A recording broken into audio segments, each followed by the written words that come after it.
Hello, good evening po. Good evening sir and good evening classmates.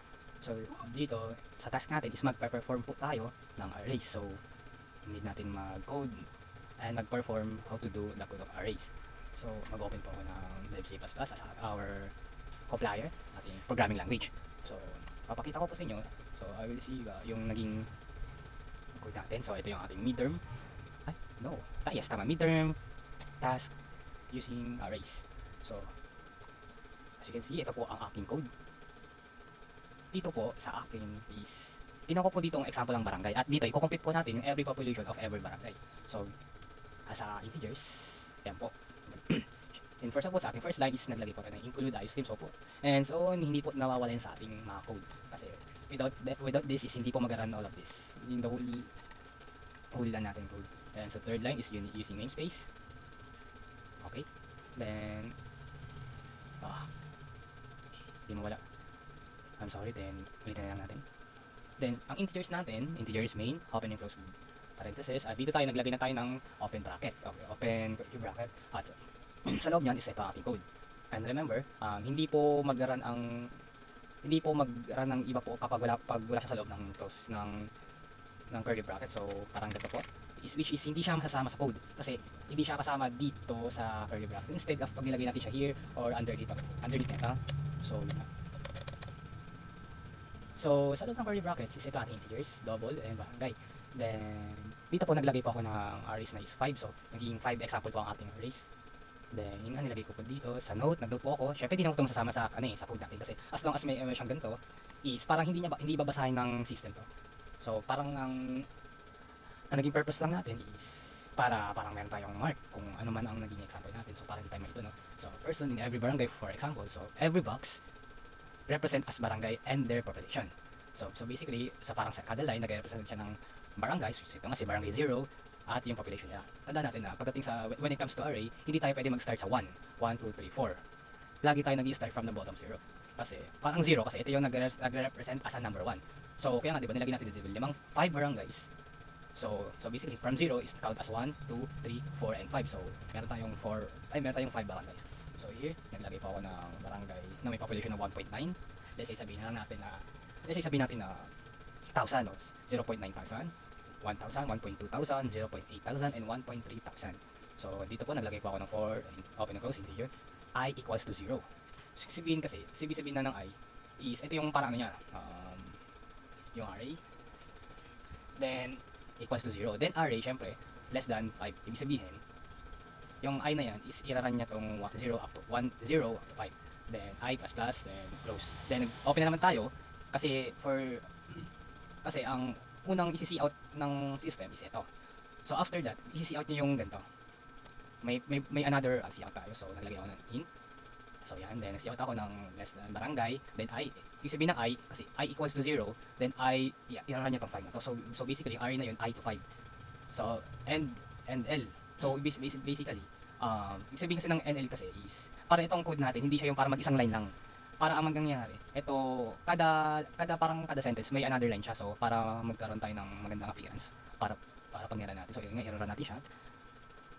Ayan. So, yun nga, as you can see, lumabas dito yung barangay na meron siyang 1.9, and sa barangay, second barangay, which is first barangay nakalagay dito is 1, dito is 1.2, then 0.8, sub natin, 0.8 and 1.3. So po, ito po ang aking performance when it comes to arrays. So po, thank you po sir.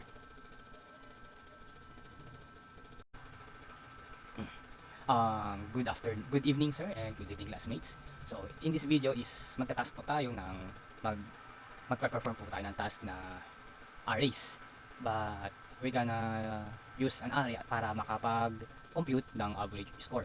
So in this video is mag-learn po tayo ng array syntax and mag-declare and outputting po tayo ng array values, and finally is magpe-perform din tayo ng array calculator. So basically yung array calculator na yun is i-compute nyo yung naging average ng mga de-declare nating value. So here i-open natin yung previous yung naging code natin, no? So midterm.2cc array. So ito yung naging code ko. Ito yung code natin.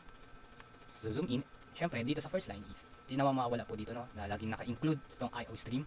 ito yung parang nagiging formula natin para ma-complete natin yung ating code. And using names std sa line 3, and sa line 5 naman is nag-integer tayo as a main, open and close parenthesis, and nag-open na tayo ng curly brackets. And close niya is i-run niya to, i-code niya to kung ano man ang nasa loob ng curly brackets. So dito, ang array natin is number 3, which is, ito yung grades, no? Ito yung hinihingi natin grades, ito yung array natin, ito yung array, and yes, ito yung pinaka-array natin. So, sinasabi 2 to 3, pero totoo is 4 yan. Kasi, di ba, sa array na yan, meron tayong parang apat na box. Every array is nag-start from 0. 0, 1, 2, 3. So, basically, apat talaga siya. 4 arrays talaga siya. So, sa first box is nag-see out tayo ng enter your first grade. Then, greater. Then, isisiin niya yung grades. Then, dito, isisi out ng, i-display dito ng system na may message na enter your second grade. And so forth. Until magawa natin yung final see out para sa fourth grade. Then dito, nag-code naman tayo dito ng another see out, less, open. Then dito, nilagay natin dito yung every array, no? So yun nga, sa first box, naglagay tayo ng grades, starts from the 0 plus grade 1, grade 2, grade 3, close, and divided by 4. So, i-divide dyan ito. So, kakalculate niya na. So, yun na nga, parang calculator, right? Diba? Nag-divided by 4. Then, yan. Then, return 0. Then, close. Then, i-code niya to kung ano man ang nasa loob ng curly brackets. So, let's run. If nag-successful ba? Ito nga, so lumabas, no? Lumabas ang ating code. Yun nga, sinabi dito sa unang see out, enter your first grade. So, yun, naging successful tayo. Sini out niya, yung kung ano man ang nilagay natin dito sa loob. So, here, let's say, sabihin natin nakakuha siya ng 85 sa kanyang first.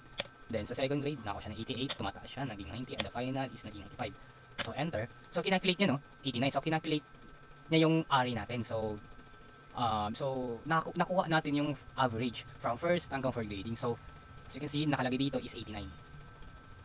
Yun nga, so naging successful tayo sa task natin na gumawa ng average using arrays. Yun lang po, sir, and thank you. Hello sir, good evening po, and good evening classmates. So here in this video is ang task natin is still array pa din. But in this array is ilalabas natin, is i-output natin dito, is i-compound natin dito yung every value ng arrays. So, halimbawa, sa first array is, magbibigay ako ng 10 array. Then, sa 10 array is, kailangan natin palabasin dito, yung first or 0 array is, meron siya siguro 55, kasi kung ano man ang kanyang value. Same as dito, 55, 23, so and so forth. So, basically, kailangan ma-compound natin ang every array, every box is may value. So, punta tayo sa ating compiler, which is ito yung C++ as our compiler and programming language. So, open natin yung file na ginawa ko. So, here. Ito po yung aking code. So, syempre, same as before videos, lagi po nakalagay include IOStream. Hindi po nawawala yan. Kapag wala yan, is hindi po mag-run ang ating code. So, sa line 3, using name std, and same as before, ang integer main, open, close, and open curly brackets. At sa ating bracket is ito po ang nakalagay. Yan po ang ating code. So, dito, ang ating integer is an array ay school. So, pwede naman natin isa-isa yun eh. Like, let's say, sabihin natin ganito. Yan, school 1, 2, 3, 4, 5, and so forth. Pero kasi, di ba, parang masyadong hassle yan. Napakahirap. At the same time, mag-CNC out tayo ng kasi isa-isa. So, isa-isayin natin yun, no? So, from first, second, third, fourth, fifth, hanggang 10. So, ang habang proseso. So, ginawa natin is, mag-perform tayo as a loop. So, array loop. So, naglagay ulit ako ng note. So, I used school for example. So, for loop tayo ngayon. So, nagay tayo ng integer, I, yung array natin, nag-start siya from the 0, and less 10. Ibig sabihin, yung I natin, itong I natin, yung ating array is, meron siyang 10 box. Yun yung lalagay natin ng value. Then, I++. Then, syempre, open na naman. Kasi, isi-see out natin dito, yung enter a number of index. Kasi, anong nangyari, sa unang open and close pa lang, eto na. Dito, lalabas pa lang dito yung mga every array, no? So, parang from array 0, lalagyan natin siya ng value, so and so forth, hanggang ma-reach natin yung last array. So, dito, mag-see out tayo. So, may another bracket na naman tayo. So, yun nga. Then, sa loob na yan, see out, then less, then yung statement natin na enter the number at index. Less, then yung array natin, then less, then yung statement natin. Lalabas dito yung value. Dito lalabas yung value natin na hinihingi natin sa array. In every array. Then cin, yun nga, in school, then yung value. Yung kanyang array. Then close bracket, curly bracket. So, start natin. Mag-start tayo. Lumabas na. So, parang naging successful ang ating code. Lumabas sa kanyang, ayan. So dito, so here, sini-out niya dito yung enter at number at index. So ito nga. So dito, kaya siya 0 kasi nag-start tayo. Kasi pinapalabas natin dito, di ba? From 0 to 10. So yung nga naka-less dito. So mag-start talaga tayo from 0. So isi-see out dito yung first muna until ma-reach natin ang pinaka-last box of array. So let's say sabihin natin meron tayong ang value ng una nating array is 11. O yan. Then hingin dito yung second, which nakalagay dito sa number 1 pero second talaga yan. So number 2, 2, 2. Siguro ganyan ang gawin natin. 3, 3, 4, 4, 5, 5, 6, 6, 7, 7, 8, 8, 9, 9. Oh. Kaya bago pala gawin tong last, may gusto lang akong sabihin pala na dito, napansin natin dito, naglagay tayo ng end line. Kasi gusto natin yung magiging another cout na naman is yung mga sentence niya is naka-align, no? Hindi yung parang sama-sama lang. So para maganda yung naging appearance ng ating code. So yun nga, yung una nating curly brackets, yun natapos na natin, which is ito. So here, ito na siya. So gawin natin siyang 100. Ito yung pinakaunang bracket. So ito naman yung sunod na cout natin, no?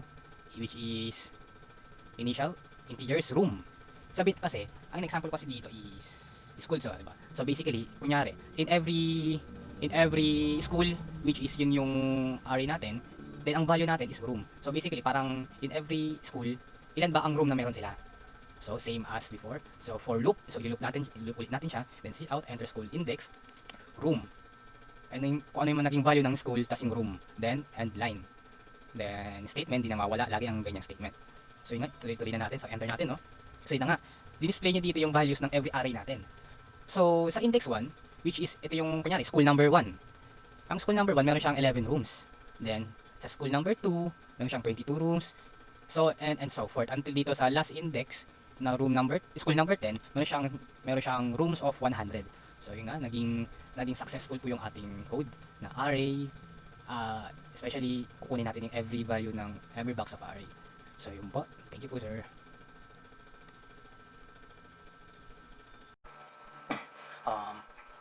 Good evening, sir, and good evening, classmates. So in this video I'm going to perform my